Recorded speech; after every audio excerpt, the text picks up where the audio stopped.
I'm Dr. Tyson Morostiga. And I'm Dr. Derek Moore, and we are your sports quacks.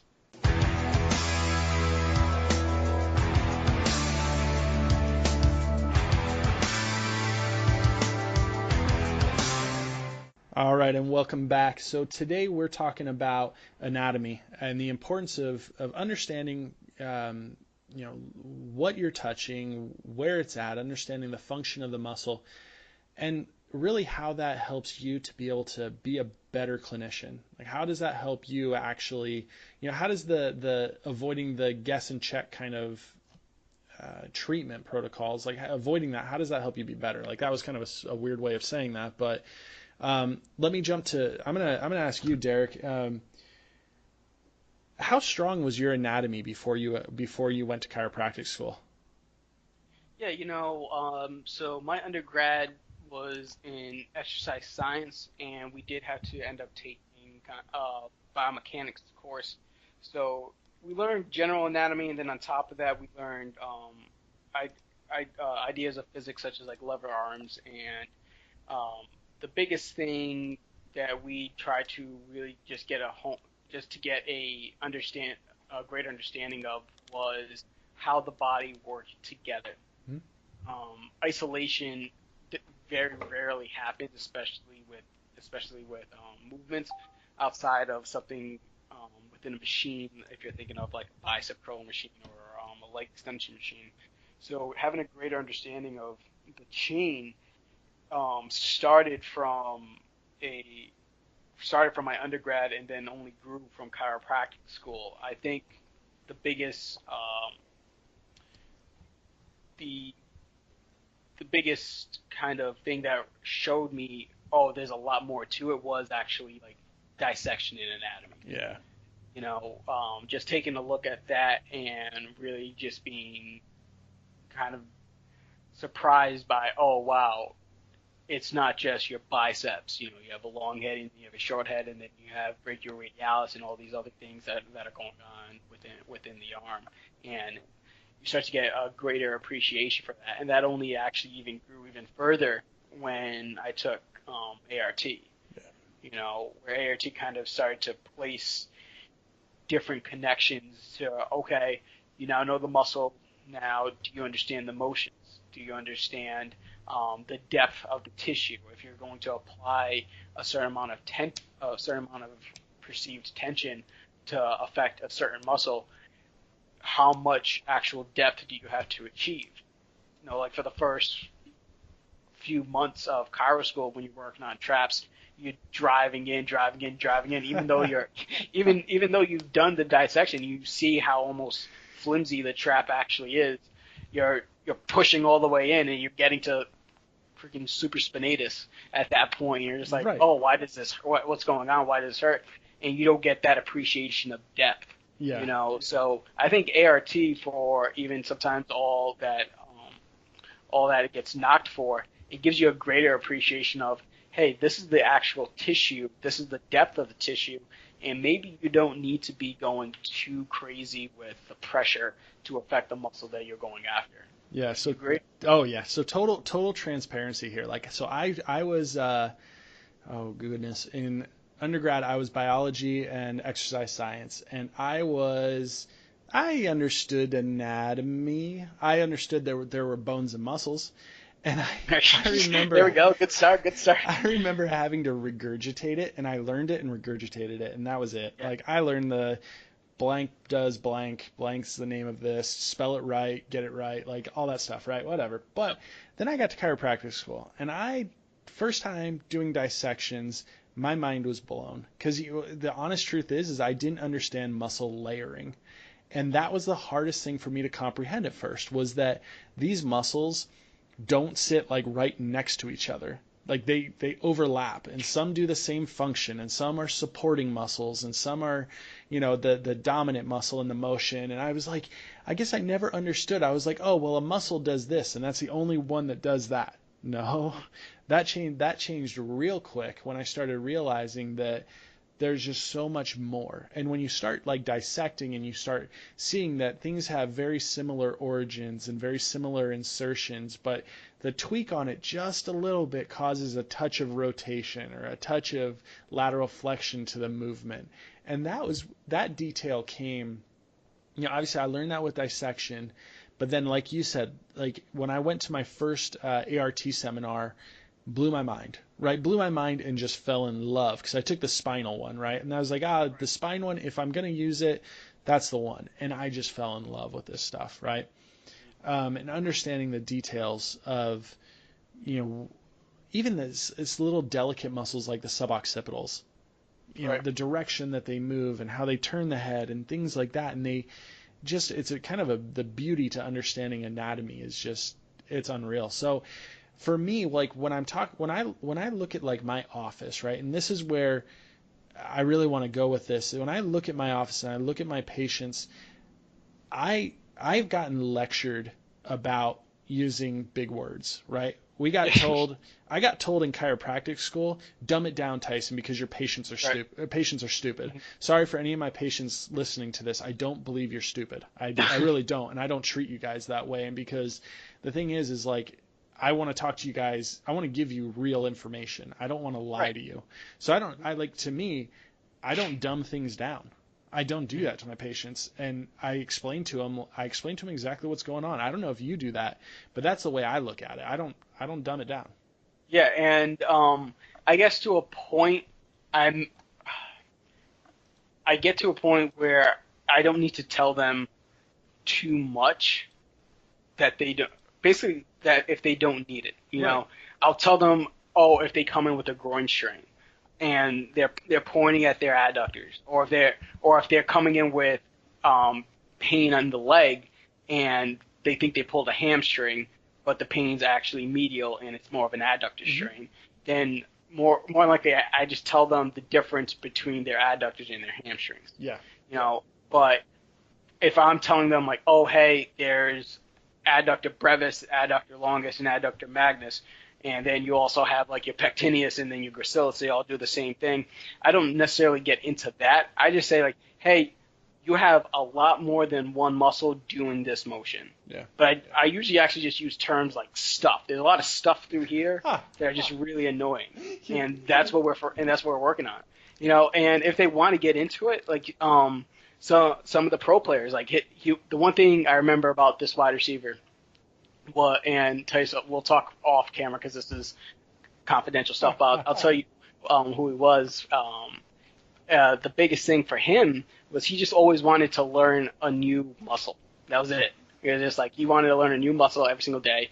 So we would just go through that, And some of my patients were like that. They just wanted to learn more about their bodies. It generally was the ones who were like either avid runners, CrossFitters, people who just worked out a lot. They just want to learn more. And like you said, for the clinicians that say patients are stupid, I wouldn't say that. I would just say that some of them aren't really that interested in anatomy. Yeah, they don't care. Because if they were, then they would have probably have ventured into the field. But for the most part, they're just not interested in like the in depth for it. Yeah. I think it's more of, if you try to give them a clearer understanding, you may not need to get into the minutiae with everything, but sometimes you have to, because a more detailed explanation is going to help. I just had my air condition fixed, and he was trying to explain it to me, and I didn't understand what he was saying. I was just like, yeah, And then he was just like, and by doing this, it's basically putting a Band-Aid on a bullet wound. And I was like, got it. All right, I'm with you on that one, and that's all I needed. I think it's more important for us to not dumb it down, but find something, either an analogy or a level that works for them. I don't have to dumb it down for the orthopedic surgeon, but I might have to give a better explanation to the 17-year-old who has no idea what's going on. Yeah, you see, I like empowering patients, and I guess for me, it depends on the situation with the patients, and I think we have to look at them and understand where they're at in care. Like, is this a one-time injury that, I tweaked my back, like, I rolled over in bed and I tweaked my back, and this is the first time I've ever seen a chiropractor. Do they need to know the ins and outs of the musculature? No. But I love it when I get someone who comes to me and they go, I've seen 2 other chiropractors, an orthopedic surgeon, and they say that it's this. They say that it's bursitis. And I can just level it and just say, look, I'm going to be very honest and very blunt with you. That diagnosis is bullcrap. And I don't call out the specific doctor. I don't try and say like, oh, they're whatever. I'll give them a reasoning, right? Because here's the thing. When it comes to that bursitis diagnosis, it's treated the exact same way as if it was a muscular issue or an SI joint dysfunction. Anti-inflammatories, rest, call it good, right? Right. But the thing is that when I can sit there and be like, look, I'm going to tell you the exact muscles that are dysfunctional. I'm going to tell you why they're dysfunctional, and I'm going to tell you why they're giving you pain. It kind of, to me, opens up the patient's eyes to the potential, and it empowers them to be like, it's not just hopeless. Like you don't just have to wait this out until it's over with. And right. I like the idea of being able to say, look, it's this muscle. Here's exactly how you stretch that muscle to give it relief, and here's exactly how we strengthen the muscles to support it. You know what I mean? Yeah, and I think one of the better times to do that too is when they, like you said, when they've seen other clinicians for them, and they don't understand why something is still bothering them. So, for example, I had a patient earlier on in my career who was having almost it was anterior internal hip pain. So you're like, oh man, like you're thinking possibly labral. Yeah. And then it was only at the bottom of a squat. And so you palpate around the area and you get to pectineus and it just recreates the exact type of pain. And there's like, so I've been stretching out my hip flexors and blah, blah, blah, blah, creating that. But when you're just, and my CrossFit coach told me to work the area with a medicine ball. So she was lying on the medicine ball, going over the area over again. And I was just, and it's easier now. It's like, hey, because now you don't need to, like you said, knock down the other clinician. You just like, hey, they're saying it's this muscle, but when I press here, this is the actual problem. Mm-hmm. Now, when we talk about anatomy, you can now point to the muscle for them, and now they get a better understanding to it. Whereas just like, if you didn't understand the anatomy and you were just doing trigger point work, you're just like, oh, there's just a trigger point in this area. And it's like, well, why? Like, why? Why every time I'm working on a foam roller or whatever, I'm not getting it? You can now explain to them the depth of the tissue, why it's only hurting in this area, and why you're going to be able to get them better versus what they've had in the past. Yeah, see, that's one thing I love, and that's one thing I really loved about my understanding muscle layering was treating depth of tissue and being able to not just compress. Like the one thing I always was like, right. I always got really mad when we did that Travell trigger point, because it's like, look, and especially what was funny is that I had taken my first ART course right before we took that class. Right. Mm-hmm. And that, all the stuff that they did in there was like blasphemy. Like you were like, I was like cringing with some of the stuff, because it's like, oh, you're just compressing the tissue because you have a trigger point in the erector spinae. So you go right off the spinous process and you feel it and you just jam down as hard as you can and hold it. And I'm like, I'm cringing because I'm like, well, no, like that, no, you're pushing right down into deeper tissue. Like you're pushing down into the multifidi, you're pushing down into the rotators in the lumbar spine. Like you're going to piss them off. Like they're going to be real angry with you because you're doing that. Like that's not the way to treat it. But then again, like, so when we talk about like being a sports chiropractor, right? Because this podcast is made specifically for supporting, students that want to be sports chiropractors, supporting other clinicians that want to be sports chiropractors, or letting patients know that there's more to chiropractic. Like that's what makes us good, is that we know our anatomy, we know our movement patterns, we understand how things work together. And if I can sit you down on the table and be like, you've been told that it's this muscle, but I can move you in a different way. I can move you the way that muscle is supposed to work and it doesn't hurt you. Or I can run you through a quick passive and active and it doesn't hurt you, but then I move you in another position, firing a different anatomical piece, and it does. Then I can explain, like, I can not only explain to you the anatomy, but I can demonstrate it better. Right, and you touched on it perfectly too when we're talking about being a more sports-oriented chiropractor. You do have to start to really understand the needs of that sport, and the first layer of it is understanding the anatomy, but then taking it to the next level of being able to apply that knowledge of the anatomy to how does that work when the body's in motion, and how does that work with whatever the demand of that sport is. So as everybody knows, Tice can do that fantastically with golf. You know, really figuring out, okay, are you missing internal or external rotation? And then you do your assessment with them, and then you find, oh, you're missing external rotation in this hip, but you're missing internal rotation on this hip. And now you can create that picture of like, hey, if this is actually what's presenting while you're swinging, this is how it's going to make an effect on there. That's why you're having these. That's a possibility of why you're having these issues. For that golfer who's only been shown how to do a pigeon stretch and has no idea how to work on, no idea that he has to create balance with one hip versus the other, because he might need more of internal rotation on that lead leg. That light's gonna go off for him, and that's what's going to make him get the one thing that we're all seeking, make him get the buy-in of hey, this guy understands what's going on. He's not just saying I need to stretch my hips. He's saying, hey, if I want to get that lead leg to really pulse the way that it's supposed to, this is what I have to do. Yeah. So that's what happens.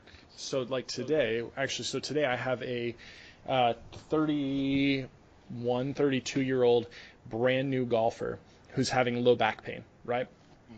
And I could have just brought her in and been like, yeah, I'll snap you up. I'll get the vertebrae moving, and guess what? You'll move better, so you'll swing better. And I could have said that, right? Like, I could have sold her on that, and that probably would have been enough. But here's what I did.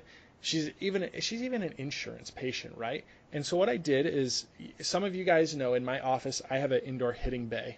And I always have golf clubs back there because I always hit balls in my downtime.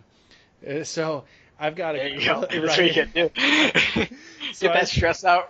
Exactly it. So I'm working with her, and she's athletic. She moves well. She meets a lot of my basic like functional screenings to be a golfer. Like, why is this causing problems, right?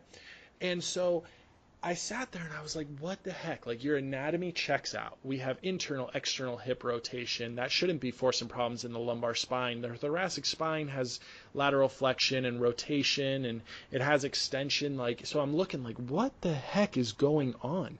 Like, she has no signs of a lower cross syndrome, hyperextension of the lumbar spine, like nothing. Like this, she looks like the ideal, physique. Like, why is something off, right? So I treat her because I'm treating for pain, right? I'm treating to reduce discomfort, right? I find that she has sacroiliac issues, and I manipulate her, and then I do some stretching through the lumbar spine because the multifidi were in spasm, and you want to relax them, right? And then I go, look, here's what we need to do. I need to teach you how to properly swing a golf club.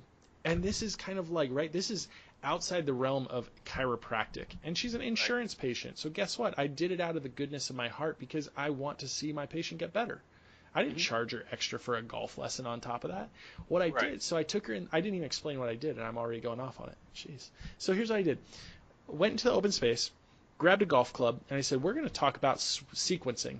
And we're going to talk about patterning your golf swing because you're just learning, and I'm going to get you to build the right pattern. So I taught her kinetic sequencing of getting the hip to move, then getting the torso to move, then getting the shoulders to move, and getting the hands. So her drill is she's going to go home and she's going to sit there and do golf swing cars.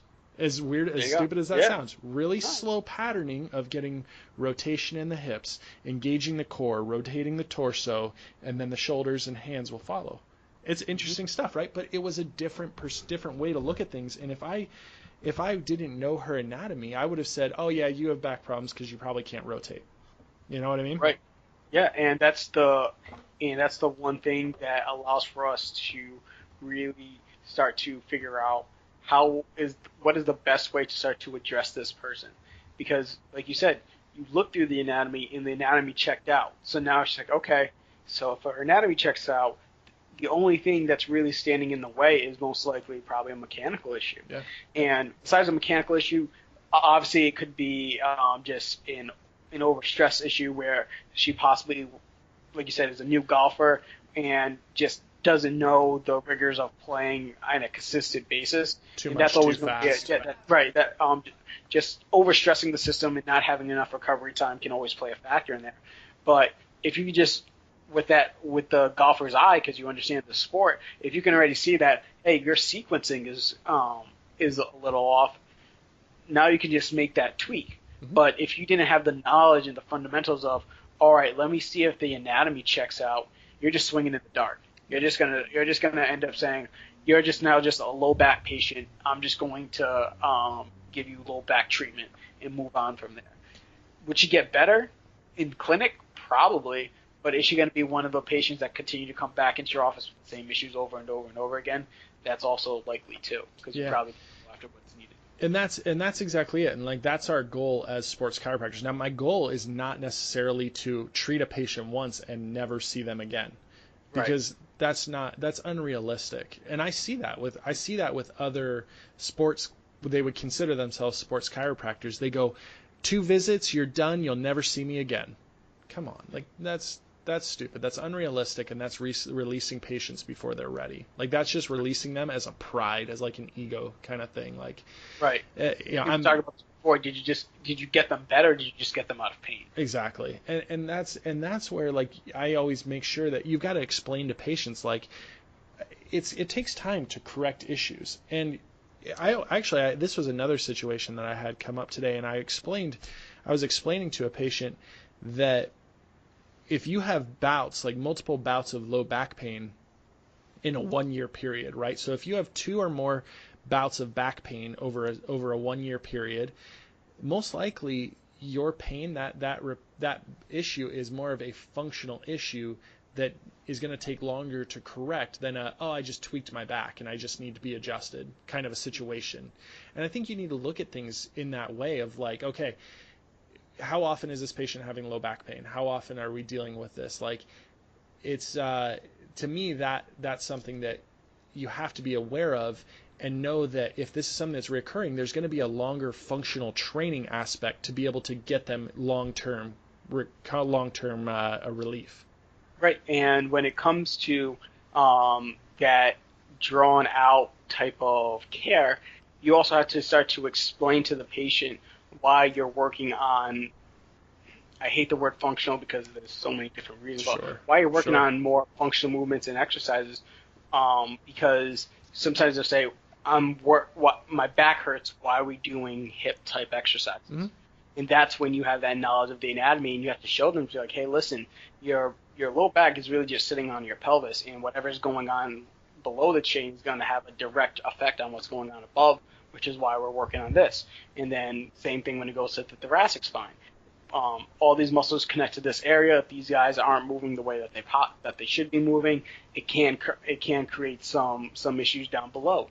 But if you don't have the ability to relay that information and that anatomy, the patient just going to look at you and say, I don't understand why I'm doing these exercises. Mm-hmm. Why, when we're not like I have to work out my core, why am I not doing sit-ups? You have to be able to like tell them, hey, this is the anatomy of the areas that we're looking at. Your quote-unquote core is not just these muscles in the front. It's all this and all together. And the more you can be able to explain explain that concept to the patient, the better off you'll end up being in creating that buy-in at the end. It's not going to work if you're just saying, hey, we're going to work on core today, let's get after it. Your patient, and then you give them like a bird dog. Your patient's not going to understand what's going on. Right. Let me ask you this. So I want to touch on that. You said you don't like you don't like saying the word functional. What does that mean? What are you talking about there? What don't you like about functional? Do you mean like anatomy, like functional anatomy stuff? Like what do you mean? Yeah, I just don't like the term functional. Why not? Because functional has a weird connotation by different people. You know, if I see if I see functional CrossFit, Hmm. it's going to be something that's very, very weird versus something where I see function. I've seen functional golf where they had I don't know if you may have showed me this or it might have been something that I've seen on Facebook, but they had the golfer standing on two of those like blue spiky stability balls Huh. and taking swings off of that. And Yeah. and one of the comments, which was great, it was just like this golfer's going to be great during an earthquake, but like they called it functional golf exercise, but it's just like you're not doing anything. You're like challenging balance is great, but is that what makes it functional? And now everybody just throws functional on top of anything. Unstable surface, right? Right. Do yeah. an exercise And- on an unstable surface. It's functional. Right. Do your exercise with your eyes closed, or do it with like one arm tied behind your back makes it functional. And it's like it's so the term has lost its validity. So when I hear it, I'm always just like, okay, what's going to happen on this? Are we still doing like military presses while sitting on a Bosu ball? Are we doing the squats while standing on a Bosu ball? What are you at? Is it cool? Maybe, but are you achieving what you want? And this Yeah. goes back to what we talked about in previous podcasts, where it's just like functional means, is this going to get you better at your predetermined goal? Yeah, like I love the. Sorry, I cut you off there, but I love like the functional. When I hear functional, I think of the people that do deep squats and calling like, oh, we need to be squatting all day, every day because they squat in third world countries. Right. Well, Yeah. no, like I don't. I want to smack people that go like, oh, but the J spine is the right spine. No, come on, people. Like let's be real. Like that's a bogus study that's just trying to explain something that literally doesn't make any sense. Yeah. So sorry. That's when I think of functional. I like picture CrossFitters doing deep squats because deep squats are what is going to make What everything great everybody, in life. yeah, what everybody quote unquote should be doing. Yeah. And I guess to the point where you're just saying, okay, I agree with the idea of you try to optimize as much motion as possible. Sure. Because if you don't utilize it, your body will lose it. But my big problem with some clinicians is their lack of understanding of progressions and regressions. It's not, oh, you have I took care of your low back pain, so we're gonna move into a deep squat tomorrow, and we're gonna load you.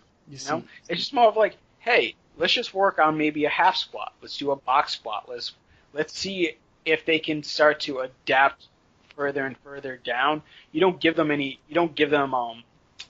a progressed exercise right away. Yeah. You work them into it.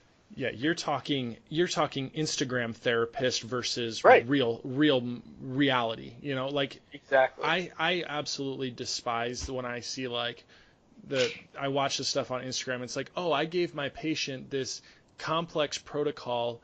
Even a bird dog to me can be a little bit more complex if you do it the right way. Like Yeah. even those little movements can be complex. Or like I watch like these crazy movement patternings where it's like, oh yeah, I've got my patient doing a Turkish get up because they came in with low back pain yesterday. No, I want my patients starting out with simple moves where I'm talking, firing the glutes, controlling their motion, like literally like you said, a box squat, something simple, a basic glute bridge. I'm not asking them to raise one leg to stress one glute. I'm asking them just a basic, hey, can you get up and hold it for 2 seconds? Can you hold it for 5 seconds? I'm with you on that. I'm definitely with you on that, and I think that kind of goes back to our understanding of like, if you're going to prescribe exercises, you're going to prescribe the proper exercise. You have to understand what's going on, like what anatomy is not moving, what's not firing. Is this a stretching? Is this a strengthening? Where is this and how is it? You know what I mean? Yeah, and when you start to look at that and have a better understanding of the anatomy, and you look at not just the prime movers, but what are the muscles that are slowing down the motion? You know, what muscles are being concentrically loaded and what muscles are being eccentrically loaded, and how are we going to go through our programming with that aspect of it? Is it I love Jason Glass when he says he likes to work on opposite side, but more of being able to create brakes. A better braking system will allow for you to explode more because your body will trust you in slowing down that motion. So that was like when he first said that, that kind of blew my mind. I was like, oh, that makes perfect sense. Why aren't people doing that more often? And that's a way that you really can start to affect the body by working one area of it versus working the prime area of it. Because as you know, with golfers, well, we'll go back to the golfing analogy, they're going through the same motion over and over and over again. You have to find a way to stress the body in a different way to improve performance eventually. And if you don't have an understanding of anatomy, that's going to be a very hard task for you to do because you're just going to end up giving them the exercises that you think are going to get the muscles that they're using even stronger versus something out of the box like working on their brake system. Yeah, like so when I'm looking at my golfers, here's actually an interesting thing. I watched a video the other day of, I want to say it was like the University of Texas, maybe, their golf team, right? And they got on a cable machine, right? And they're sitting in the gym.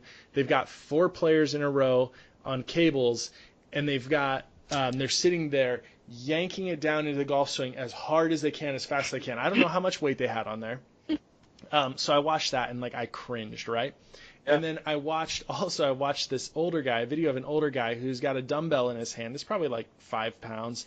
And he's literally got it gripped like a golf club and he's swinging it into his backswing and into his downswing, right? But we're made to believe that is what training is. Training is making the active muscles fire harder, right? Mm-hmm. When in reality, if you're going to train athletes, you're going to train, these kids. They get plenty of that in their practices. They get plenty of that from their coaches. Your job as a performance chiropractor, your performance trainer, or your sports chiropractor, whatever you want to call yourself, your job is to train their faults, to understand their faults, to be able to help them peak, right? To get through a plateau buster or something like that. Like that is what your purpose is. So like when Jason Glass, like I saw that the other day and I don't think I've listened to it all the way and I don't think I really understood it. But essentially like when you're controlling when you better control the motion to stop, right? Is that what it was? It was to stop the motion. Therefore you can actually have more control in that area, that zone, right? Right. Exactly. So think of it as basically the governor on a golf cart. That's the way you use. It really kind of controls the motion. So if neurologically your body is just like, hey, you can control 100 miles an hour. But if you can improve your braking system for you to say like, okay, now your brakes can control 120 miles an hour, now it's going to allow for you to get 120 miles an hour worth of speed going through there. But if your brain's just like, you can't handle this, then it's going to put a governor on it. So like, you can't handle this, like you're going to hurt yourself. Right. So we're going to slow your body's going to naturally start to slow you down. Well, I'd say one of the biggest limitations with athletes is load versus capacity, right? And that's like getting our performance, right? So our goal is to be able to increase capacity for these athletes so that they can put a greater load on it, right? So what we've got to do is you've got to look at it from a different way. It's not necessarily like, hey, we need to strengthen the movers and I need you to have an absolute jacked bicep to be able to, to force elbow flexion as hard as you can. But instead it's like, hey, why don't we get more motor control over the triceps, right? If the triceps can, control that motion better, right? The brake, right? There's your brake, right? Exactly. Antagonist, right? Mm-hmm. It's kind of, that makes sense to me. And that makes sense from how are we different than what they're getting from their personal trainer or from their coach? Right. That's interesting stuff. Yep. And I think for most students or most practitioners who are starting to kind of delve into the the anatomy a little bit more, it I would say venture away from just learning the if you have to start from the basics, then obviously start from the basics, just learn the muscles all over again. But really start to just draw bigger pictures, just pick a movement and then pick the muscles that are involved in said movement and then kind of reverse engineer it. It's like, okay, so I'm going to work on hip flexion. What are the muscles that flex the hip? What are the muscles that extend the hip? How do they work together? And then just kind of go from there. But I think for a lot of clinicians who probably haven't taken ART or just aren't comfortable with muscular and soft tissue work, the first basis is just to start to get your nose back into that anatomy book.